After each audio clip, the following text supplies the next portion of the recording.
চট্টগ্রামের হিন্দু ধর্মাবলম্বী এক প্রধান শিক্ষককে জোর করে পদত্যাগ করতে বাধ্য করা হয়েছে। পুরো ঘটনাটি ছিল পরিকল্পিত ও সাজানো, এমনটাই বলছে টিম চট্টগ্রাম প্রতিদিনের অনুসন্ধান। পদত্যাগের পেছনে স্কুল পরিচালনা কমিটি নিয়ে দ্বন্দ্বে স্থানীয় একদল চিহ্নিত লোক জড়িত, এমন তথ্য উঠে এসেছে অনুসন্ধানে। পদত্যাগের পর ওই শিক্ষক বেশ অসুস্থ হয়ে পড়েছেন বলে নিশ্চিত করেছেন শিক্ষকের স্বজনরা।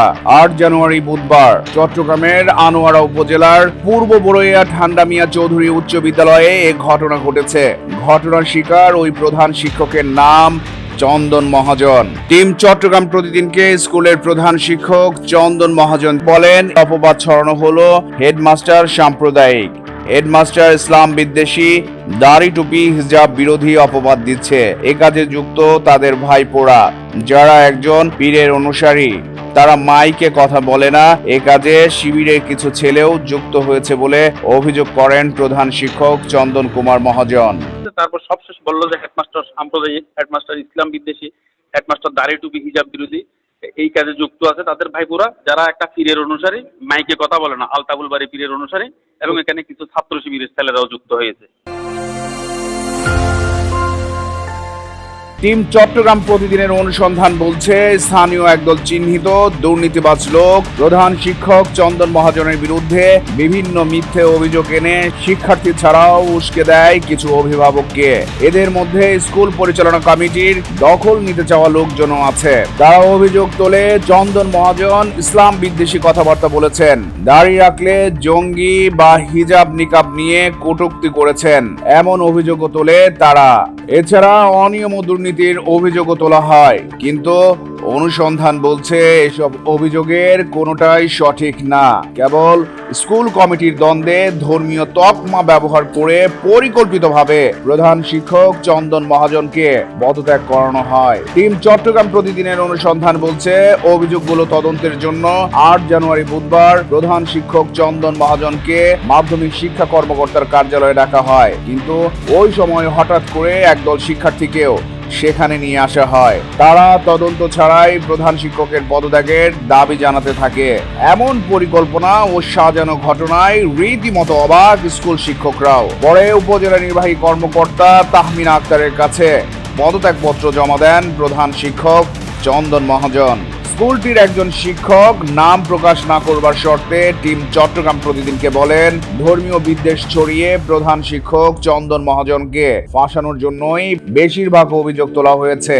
ছোট ছোট শিশুদের আন্দোলনে যেতে উস্কে দেয়া হয়েছে, অথচ এদের অনেকে জানেই না শিক্ষকের অপরাধ কি। স্থানীয় এক অভিভাবক অভিযোগ করেন, এই হেনস্থার ঘটনার নেপথ্যে মূলত কমিটি নিয়ে দ্বন্দ্ব, বাকি অভিযোগগুলো সাজানো। টিম চট্টগ্রাম প্রতিদিনকে স্কুলের প্রধান শিক্ষক চন্দন মহাজন জানান, 1979 সালে স্কুলের নামে একটি জমি রেজিস্ট্রি করা হয়। যিনি জমিটি দান করেন তিনি স্কুলের প্রতিষ্ঠাতা প্রধান শিক্ষক ছিলেন। 2001 সালে তিনি আবার সেই জমি নিজের বড় ছেলের নাতিদের নামে ওসিয়তনামা করে দেন। ওসিয়তনামার পর ভুয়া একটি খতিয়ানও বানান তারা। করোনাকালীন 2021 সালে নাতির জমিটি তাদের মামার কাছে বিক্রি করে দেন। করোনাকালীন স্কুল বন্ধে আমি বাড়ি গেলে সভাপতি আমাকে ফোন করেন, বলেন আপনি কোথায়, এরা তো জায়গাটি ভরাট করছে, ওরা নাকি এটা বিক্রি করেছে বলছে। তখন আমরা থানায় গেলাম, দুপক্ষকে থানায় ডাকলো। থানা যে সিদ্ধান্ত দিলেন তা আমরা মেনে নিলাম, কিন্তু তারা না মেনে কোর্টে গিয়ে দুটি মামলা করে। একটি মামলা পটিয়া কোর্টে, অপরটি চট্টগ্রাম কোর্টে। 1979 সালে বিদ্যালয়ের নামে জায়গা রেজিস্ট্রি করেছিল। যিনি দাতা ছিলেন তিনি তখন প্রতিষ্ঠাতা প্রধান শিক্ষক ছিলেন। তো 79 সালে যিনি ডানাতে দিচ্ছে বামা তিনি নিজে নিচে স্কুলের খরচ, এই জায়গাগুলি আবার 2001 সালে উনি ওনার বড় ছেলের নাতিদের নামে ওসিয়তনামা করে দিয়েছে। তো এখন ওসিয়তনামা করার পর তারা একটা এই মূলে ভুয়া খতিয়ান সৃজন করে জায়গাগুলো দখলে নিচ্ছে। করোনাকালীন সময়ে 2021 সালে জায়গাগুলো তারা তাদের মামার কাছে বিক্রি করে ফেলছে। করোনার সময় স্কুল বন্ধ থাকার সময় আমি বাড়িতে আসছি, ওই সময় যিনি সভাপতি ছিলেন উনি বলতেছে, হেডমাস্টার সাহেব আপনি কোথায়, এরা তো জায়গাগুলো ভরাট করতেছে দেখি, এরা নাকি এটা বিক্রি করছে, এটা স্কুলের জায়গা। আমরা থানায় গেলাম, দুই পক্ষকে থানায় ডাকালো। ডাকানোর পরে থানার মধ্যে একজন মুন্সি থাকে, আমরা নিয়োগ দিয়েছি মুন্সি, সেটা থানার পরামর্শক্রমে তারা বলতে তাদের মুন্সি লাগবে না, তাদের ছেলে একটা মুন্সি, মাহবুবউদ্দিন রতন। থানার যে সিদ্ধান্ত দিলেন তা আমরা মানছি, তারা মানে নাই, তারা না মেনে তারা কোর্টে গিয়ে দুইটা মামলা করছে, একটা পটিয়া কোর্টে, একটা চট্টগ্রাম কোর্টে। প্রধান শিক্ষক বলেন, চট্টগ্রাম কোর্টের মামলাটি তৎকালীন এসিল্যান্ড তানভীর সাহেবের কাছে তদন্তে দেন। তানভীর সাহেব তদন্ত করে লিখেন, যে জায়গা 1979 সালে একজনকে দেওয়ার পর তা আবার 2001 সালে অন্যজনকে কিভাবে দেয়। এই রিপোর্ট পেয়ে মামলাটি খারিজ করে দেন চট্টগ্রামের আদালত। পটিয়া কোর্টের মামলাটি চলছে। 2024 সালের 5 আগস্ট যখন সরকার পরিবর্তন হয়, এরপর 3টা শুনানি হলে তারা বদলি হওয়ার পরও এতে অংশ নেয়নি। ফেব্রুয়ারির 10 তারিখ এটার রায় হবে। তারা বুঝে গেছে দলিল যার জায়গা তার, ওখানে আগের দলিল বহাল থাকবে। চট্টগ্রাম কোর্টের মামলাটা তদন্ত দিয়েছিল তৎসময়ের অ্যাসিল্যান্ড তানভীর সাহেবকে। তানভীর সাহেব তদন্ত করে যখন লিখছে যে একই জায়গা একই ব্যক্তি 1979 সালে দিয়েছে, আবার একই জায়গা একই ব্যক্তি 2001 সালে কেমনে ঠিক নয়, এই প্রতিবেদন দেওয়ার পর চট্টগ্রাম কোর্ট মামলাটা খারিজ করে দিয়েছে। এখন পরবর্তীতে পটিয়া কোর্টের মামলাটা চলমান, এই পর্যন্ত চলতেছে। এখন 2024 সালের 5 আগস্টে যখন সরকার পরিবর্তন হয়, এর পরে 3টে শুনানি হয়েছে। এই 3টে শুনানিতে তারা বাদী হওয়ার পরেও তাদের কোনো প্রতিনিধিও নয়, তাদের অ্যাডভোকেটও নয়, তারা 2024 সালের 5 আগস্টের পর। এখন আগামী 10 তারিখ, ফেব্রুয়ারির 10 তারিখ এটা রায় হবে। তারা বুঝে গেছে যে দলিল যার জায়গা তার, এবং দলিলটা আগের দলিলটা বহাল থাকবে। চন্দন মহাজন চট্টগ্রাম প্রতিদিনকে বলেন, আরেকটি বিষয় হলো সম্প্রতি সরকার অ্যাডক কমিটির প্রজ্ঞাপন দিয়েছে। এখন ইওনো সাহেব সভাপতি।